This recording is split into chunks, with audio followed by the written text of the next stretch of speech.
Well, WWE had a program called the Former Talent Rehab Program. Yeah. So they came in and helped you out? They offered.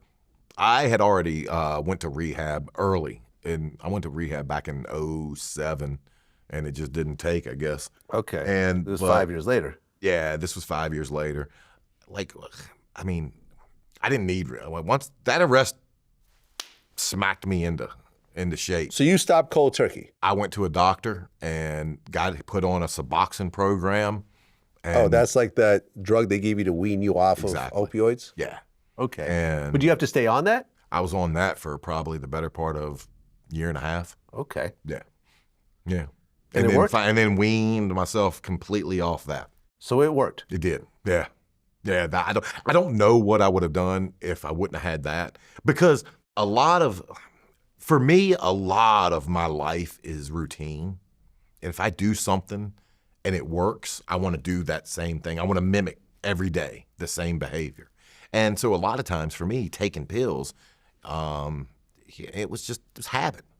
And so for me, being able to have something else that I could take and in its place, it sufficed that habit, if that makes sense. Oh, I would take, if I told you how many Percocets I'd take and then go on and do a 2-hour HSN show, you wouldn't believe me. How many perks would you take? I think the most I ever did, I took 20. I took a handful of 20 one time. 20 perks at one time. And went and did 2 hours. Now listen, I've interviewed people that were high off perks. They would throw up in the middle of the interview like they'd be a mess. Yeah, Jay the Youngin, high off perks, and it was a mess. Yeah. You know, I mean, he died. He got killed a few years ago, but yeah.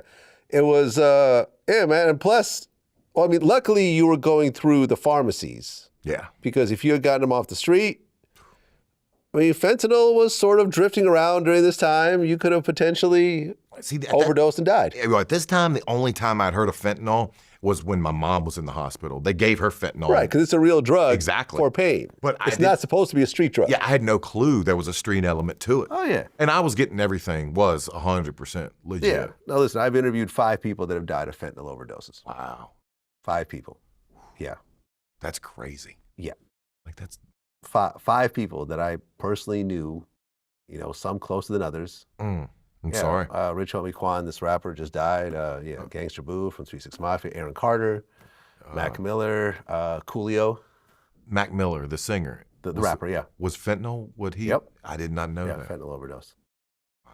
Yeah, man, you don't know. You know, and like most recently, for example, there's this really major artist named NBA Youngboy. He's up on like 60-something drug charges because he was addicted to pills, and to try to avoid the street drugs, he would call into pharmacies with fake voices and have girls do it and blah, blah, blah. Then, all that's, you know, they found recordings of everything, you know.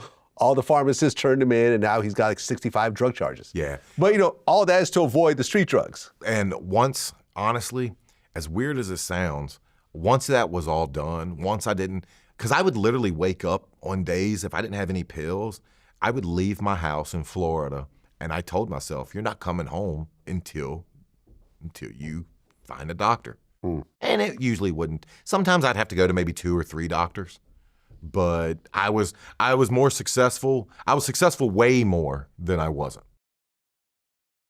Well, you avoid jail time, but you just lost your job. Yeah. Yeah, it was tough. And now you're going through some financial hardships. Oh, yeah. You started working as a bouncer? I did, yeah. Were people recognizing you? Unfortunately, they did. Was it kind of like on the wrestler movie? Where it's like, man, you look familiar. Yes, exactly like that. And that's where I say, like, it was tough. Yeah. It was tough, man. It was humbling, very humbling, you know, to go. I mean, I went from, you know, having 2 houses, house in Virginia, house in Florida on the water, you know, and I mean, within probably 10 months, I mean, I'd lost all of it. And I moved to New York. I moved here, and I had a buddy who had a bar on 2nd Ave, and he's like, I can put some money in your pocket. And I was happy he did. It gave me something to do. That was being a bouncer. Yeah. Yeah. Yeah. Well, yeah, I think around that time, you didn't end up paying your storage. I did, yeah. and you lost your Tough Enough trophy when they auctioned off Yeah. the Man, contents. Tough Enough trophy and all my belongings from my house. Wow. The person that got the storage, again, another case of just people being just better than humans have to be.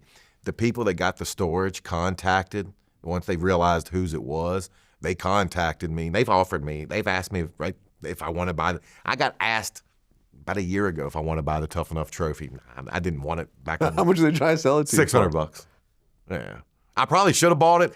I should have got it before I started like my YouTube partners. Like, why didn't you buy it? Yeah. But I didn't even. When I got the trophy, I wasn't gonna put it up. I didn't give a shit.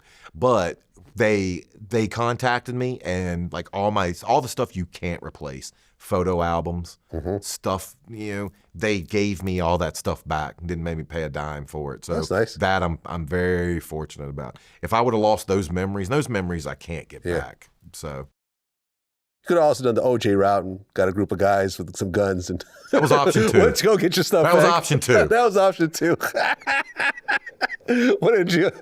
That's when you really go to prison, like OJ did. What did he get? Like 25 years for that? Yeah. Okay. And what did he do? Like 9, like 9 or whatever? Yeah, like 9 or 10. Yeah. But it is what it is. Isn't it amazing? You beat the trial of the century, beat that rap, go for memorabilia. Yeah, I think he got like 35 years. I mean, basically they sentenced him because of the murder. Oh, yeah. And that was just obvious. 'Cause I know people that got less time for murder. 100%. Like, so it's just whatever. Yeah, it's just the world evening itself out.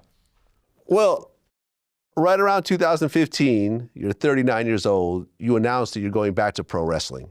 And you do a couple of matches. Yeah. But this was indie circuit? Yeah, indie stuff. Right. This was, a couple guys that that are around this area. They came up in the WWE after I had left. They were just trying to just get me back out there. And I mean, I don't want to say I had the itch to go back and wrestle, but I knew I could make money. And I knew, once you're an entertainer, it's kind of always in you and you just enjoy it. And it was just a way to get my feet wet again.